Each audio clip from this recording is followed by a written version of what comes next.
He stood at the gate with a small carry-on bag and red, sleepless eyes, begging a stranger in a blue uniform to let him board a plane to bury his mother. She looked at her screen, shook her head, and told him the flight was closed. What she didn't know, what nobody in that airport knew, was that the tired, broke-looking man in front of her actually owned the airline she worked for. And in the next 20 minutes, one small act of kindness from a total stranger would change everything.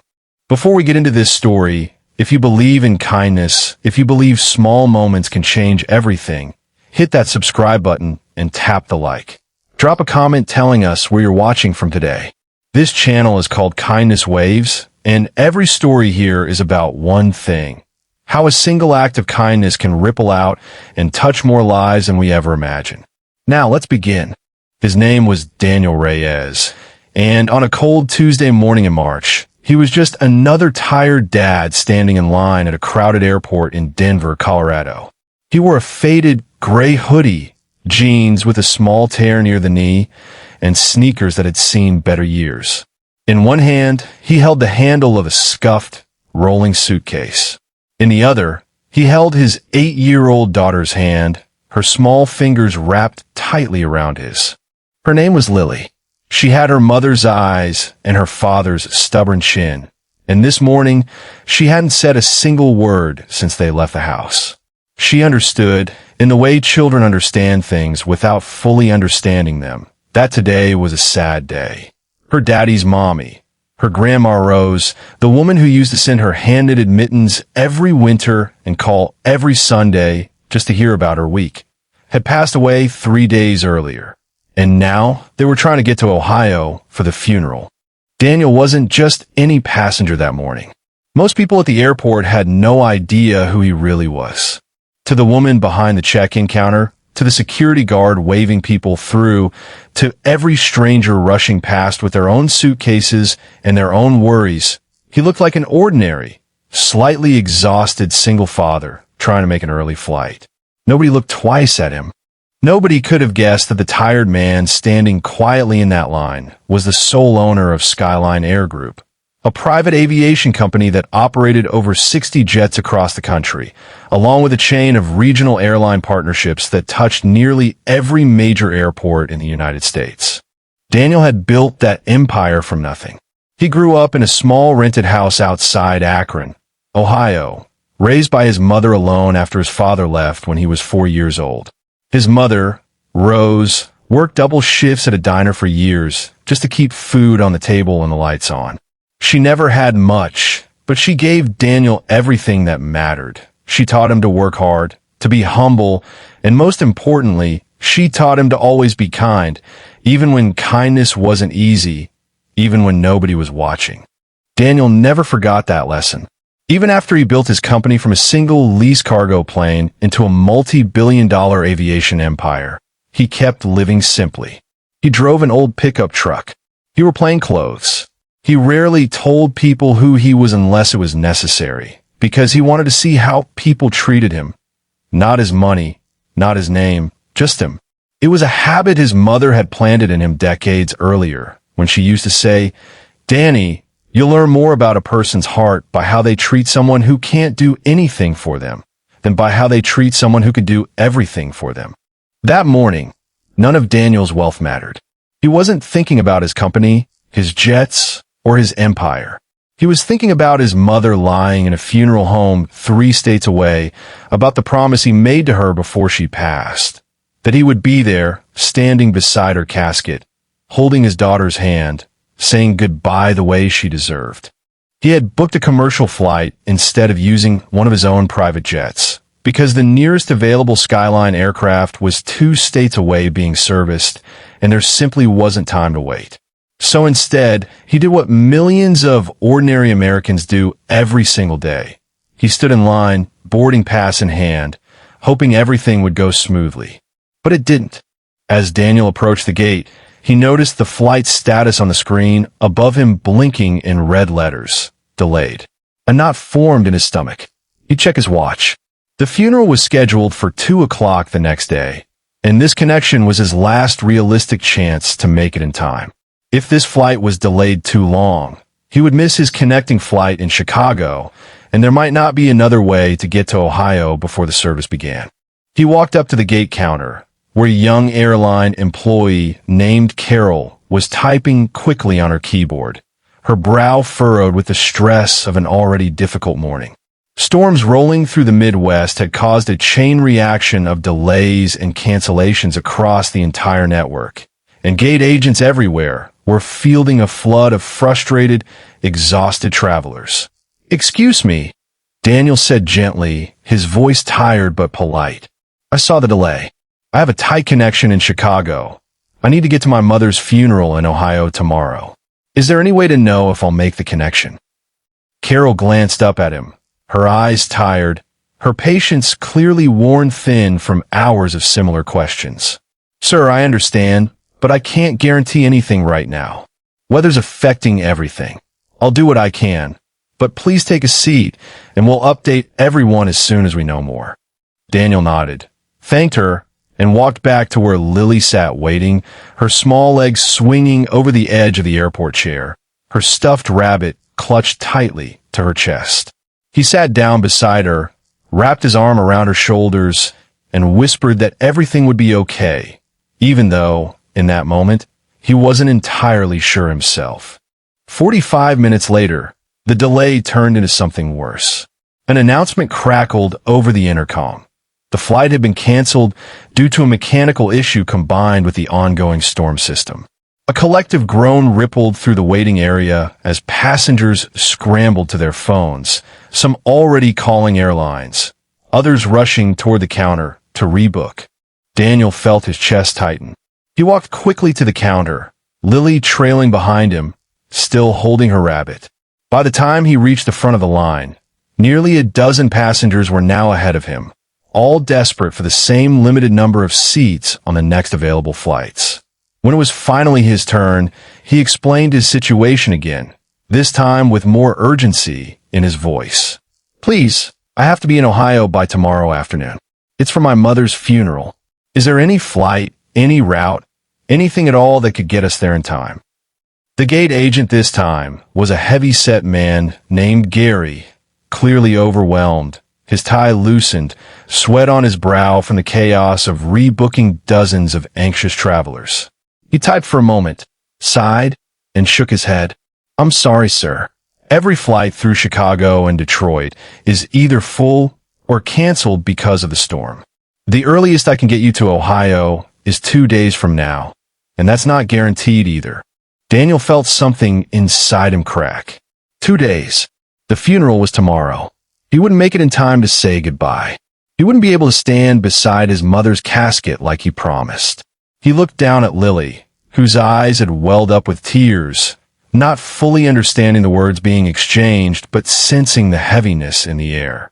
"Please," Daniel said, his voice breaking slightly, something rare for a man who had built an empire while never once losing his composure in a boardroom. "There has to be something, anything." Gary shook his head again, more firmly this time, clearly exhausted and unable to offer any more than what the system showed him. "I wish I could help more, sir, but there's nothing I can do. I'm sorry for your loss." Daniel nodded slowly, thanked him out of habit, and walked away, feeling more powerless than he had felt in years. Here he was a man who owned dozens of aircraft, who could, in theory, charter an entire plane with a single phone call. But in this moment, standing in a public terminal surrounded by strangers, he was simply a grieving son who couldn't get home in time. He sat back down next to Lily, put his head in his hands, and allowed himself, for just a moment, to feel the full weight of his grief. It was in that moment that something unexpected happened, something that would remind Daniel exactly why his mother had raised him to believe in kindness above everything else. An elderly woman sitting 2 seats away had been quietly observing the entire scene.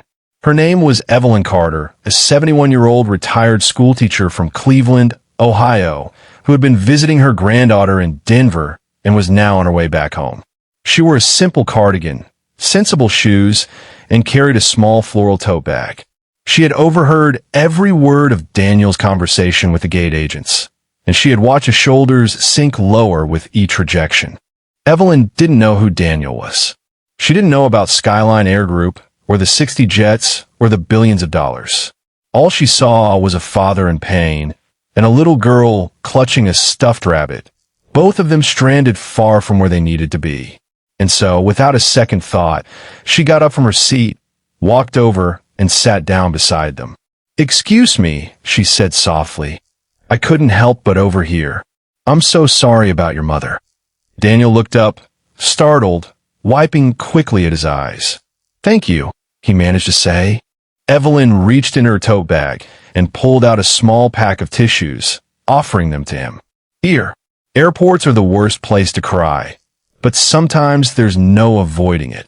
Despite everything, Daniel let out a small, tired laugh. Lily peeked up at Evelyn curiously. "I live in Ohio," Evelyn continued gently. "Akron, actually, not too far from Cleveland. I know how these Midwest storms can shut everything down for days.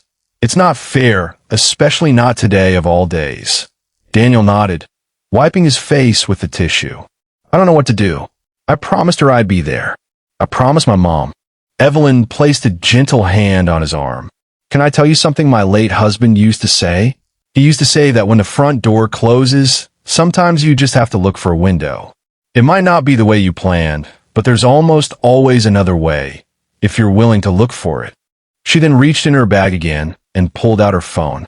"I don't know if this will help, but there's a small regional airline, Heartland Wings, that flies out of a smaller airport about 40 minutes from here. My nephew works there as a mechanic. They run smaller planes, but they sometimes have last-minute seats when the big airlines are grounded. It's worth a call." Daniel stared at her, stunned by the sheer generosity of a stranger going out of her way to help him in the middle of her own travel delays. "You would do that? Call them for us." "Honey," Evelyn said, smiling warmly, "when someone is hurting in front of me, I don't need a reason to help. That's just how I was raised." She dialed the number, spoke briefly with someone on the other end, and, after a short conversation, turned back to Daniel with a hopeful look. "They have 2 seats on a small charter flight leaving in 90 minutes, connecting through Indianapolis, and from there, my nephew says there's a shuttle service that can get you into Ohio by tonight. It's not glamorous, but it'll get you there before the funeral."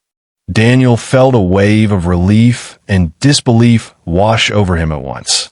Here was a woman he had never met before, a retired teacher with nothing to gain, who had just handed him back the one thing he thought he'd lost, the chance to say goodbye to his mother. "I don't know how to thank you," Daniel said, his voice thick with emotion.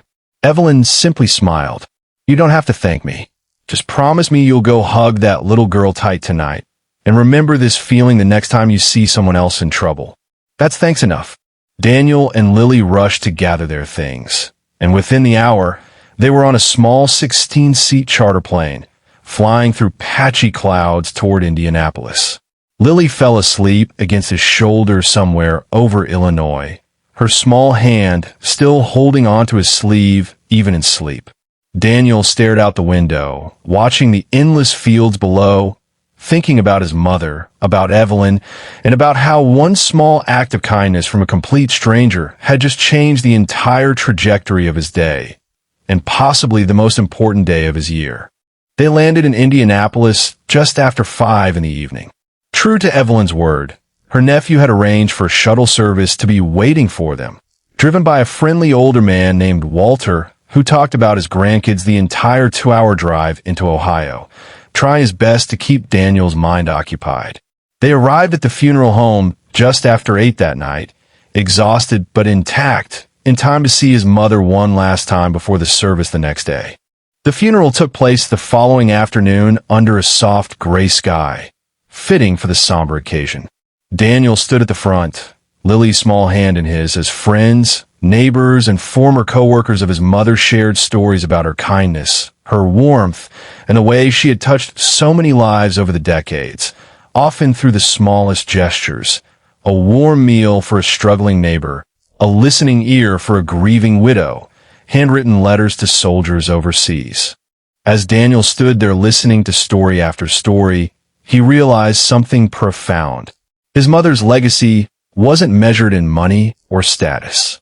It was measured in the countless small acts of kindness she had spent her life scattering into the world, many of which she likely never even remembered doing, but which clearly still lived on vividly in the hearts of everyone she had touched. After the service, as people slowly began to disperse, Daniel made a decision. He pulled out his phone and called his executive assistant back in Denver. "I need you to find a woman named Evelyn Carter," he said. "She flew out of Denver yesterday, heading back to Cleveland. She lives in Akron, Ohio. I need her contact information, and I need it by tonight." Within a few hours, his assistant managed to track down Evelyn through the airline's passenger records, after Daniel personally verified his ownership credentials with Heartland Wing's parent company, which, as it turned out, had a licensing partnership with one of Skyline's regional subsidiaries. When Daniel finally got her phone number, he called immediately. "Evelyn, this is Daniel from the airport yesterday, the father with the little girl." There was a pause on the other end, followed by a warm, surprised laugh. "Oh, Daniel, I'm so glad you made it. How was the service?" "It was beautiful," Daniel said, his voice steady but full of emotion. "And it happened because of you. I wanted to ask, would it be all right if I came to visit you? There's something I'd like to do, and I want to do it in person." A few days later, once the immediate arrangements following his mother's passing were handled, Daniel and Lily drove to Evelyn's modest home in Akron, just a short distance from where Daniel himself had grown up. When Evelyn opened her front door and saw them standing there, she broke into a wide, delighted smile. "Well, look who it is," she said warmly, ushering them inside. Over coffee and homemade banana bread, Daniel finally told her the truth, that he wasn't just an ordinary struggling father she had helped at the airport, but the owner of Skyline Air Group, the very aviation company whose regional partnerships had made her nephew's charter flight possible in the first place. Evelyn's eyes widened in shock. "You're on an airline?" Daniel nodded, smiling gently. "Dull. But none of that mattered yesterday.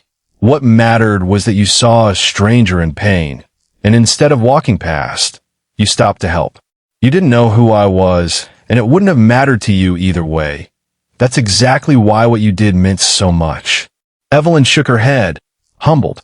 "I didn't do it for a reward, Daniel. I did it because it was the right thing to do." "I know," Daniel said. "And that's exactly why I want to do something for you now. Not as a reward, but as a way of honoring what you taught me that day, and what my mother spent her whole life trying to teach me too." Over the following weeks, Daniel worked quietly behind the scenes. He discovered that Evelyn's late husband had been a decorated Army veteran, and that Evelyn herself had spent nearly 40 years teaching elementary school children in an underfunded public school in Akron, often paying for classroom supplies out of her own modest pension because the school simply didn't have the budget. Using his resources, Daniel established a scholarship fund in Evelyn's name at the elementary school, where she had taught for decades, ensuring that underprivileged children in the district would have access to school supplies, tutoring programs, and eventually college scholarships for years to come. He also arranged, with her blessing, for her small regional charter connection, the very flight service her nephew worked for, to receive a partnership investment from Skyline Air Group, securing jobs and stability for dozens of employees in the community, including her nephew. But perhaps the most meaningful gesture of all was much simpler. Every year, on the anniversary of the day they met, Daniel and Lily would fly out to Ohio, sit down with Evelyn over coffee and banana bread, and simply spend the afternoon together, not as billionaire and stranger, but as family bound together by one small act of kindness that had rippled far beyond what either of them could have imagined that day in the airport. Word of the story eventually made its way through the small community in Akron, then spread further, inspiring countless others to think differently about the strangers they passed every single day. A local news station picked up the story, and soon, letters and messages poured in from people across the country, sharing their own stories of kindness. A coworker who covered someone's shift during a family emergency. A neighbor who mowed an elderly widow's lawn without being asked. A teenager who gave up his seat on a crowded bus